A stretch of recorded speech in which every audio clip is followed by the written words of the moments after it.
탈북어민 북송 사건 관련해서 오늘 국민의힘이 문재인 정부 인사 10명을 검찰에 고발하는 일도 있었습니다.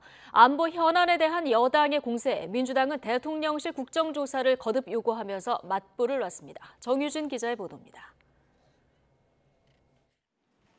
탈북어민 북송 사건 등을 자체적으로 조사해온 국민의힘이 문재인 정부 인사들을 무더기로 고발했습니다. 노영민 전 청와대 비서실장과 정의용 전 청와대 국가안보실장 등 10명이 대상입니다. 북한과의 관계를 의식한 문재인 정부가 귀순 의사를 밝힌 탈북 어민들을 불법적으로 북한에 돌려보냈다는 게 여당의 판단입니다. 위원장으로서 이번에 우리 국가 안보를 문란시킨 책임자들에 대해서 처벌을 요청하기 위해서 고발하러 왔습니다. 다만 윗선이 있다면 검찰이 수사할 것으로 기대한다며 문재인 전 대통령의 이름은 고발장에서 뺐습니다. 전 정부 안보 현안을 놓고 국민의힘이 공세 수위를 높이자 민주당은 현 정부 대통령실을 겨냥했습니다. 특히 대통령실 관저 공사 특혜 의혹 등을 집중적으로 파고들었습니다.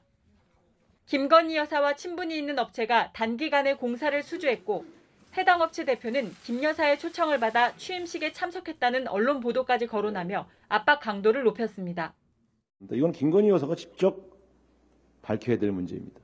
누가 김건희 여사의 지시를 받아서 이 업체에 이 공사에 참여하도록 권유했는지 밝히시기 바랍니다.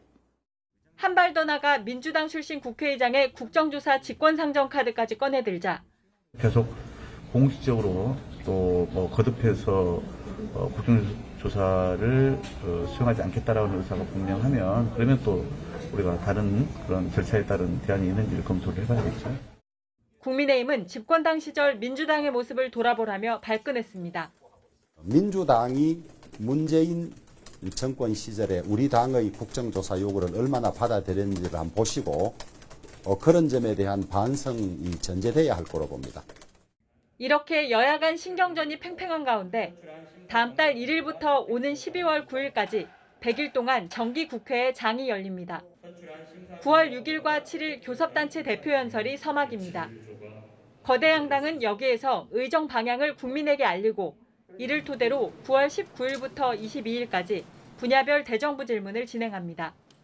정치, 외교, 경제, 교육 등 쟁점 사안이 많은 만큼 곳곳에서 공방이 예상됩니다. 여야의 기싸움은 10월 4일부터 24일까지 예정된 국정감사 때 절정에 이를 것으로 보입니다. 정권 교체 이후 첫 정기국회에서 국민의힘은 문재인 정부의 실정 부각에, 민주당은 윤석열 정부의 실책 검증에 주력하려는 분위기가 역력합니다.